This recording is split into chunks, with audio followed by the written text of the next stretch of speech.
to all. Again, I'm meeting my favorite people. Every day has been a lesson, right? Like the way I'm going to explain what has been happened today. Let's start. இங்கிலீஷில் வந்து பார்த்தீங்கன்னா ரொம்ப யோசிச்சு பேசணும். தமிழ்லேயே கடகடன்னு பேசிடலாம். எந்த வலியை வேணால் தாங்கிக்க முடியும், எந்த வலியை வேணால் தாங்கிக்க முடியும். ஆனால் அந்த பிரசவ வலியை தாங்கவே முடியாதுன்னு சொல்லுவாங்கல்ல, ரொம்ப உண்மை. அதுக்கு ஈக்குவலாக ஒரு வலியை தாங்க முடியாது.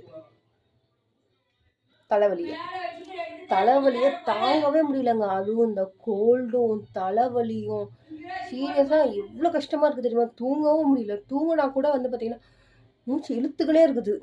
தெரியுது நமக்கு வந்து ஏதோ ஆகுது, நமக்கு வந்து மூச்சு விட முடியல அப்படின்னு சொல்லிட்டு.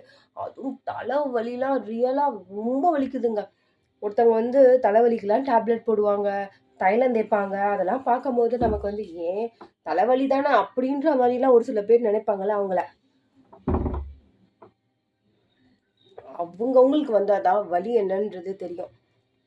எண்ட் ஆஃப் த டே இதெல்லாம் அவங்ககிட்ட சொல்லாமல் வேற யார்ட்டங்க சொல்ல போகிறேன். மறுபடியும் வேற ஒரு வீடியோவில் பர்ஃபெக்டாக டக்குன்னு சீக்கிரமாக நம்ம சந்திப்போம். டாட்டா. என் வாய்ஸ் கூட வந்து பார்த்தீங்கன்னா ரொம்ப மாறி இருக்கும். நேற்று வீடியோவில் வந்து பார்த்தீங்கன்னா கூட இருமிக்கினே தான் பேசியிருப்பேன். இன்றைக்கி வந்து கிட்டத்தட்ட ஆவிலாம் பிடிச்சிட்டு வீடியோ எடுக்கிறதுக்கே 9:30 மணி ஆயிடுச்சு. நாளைக்கு மறுபடியும் சந்திப்போம். பாய்.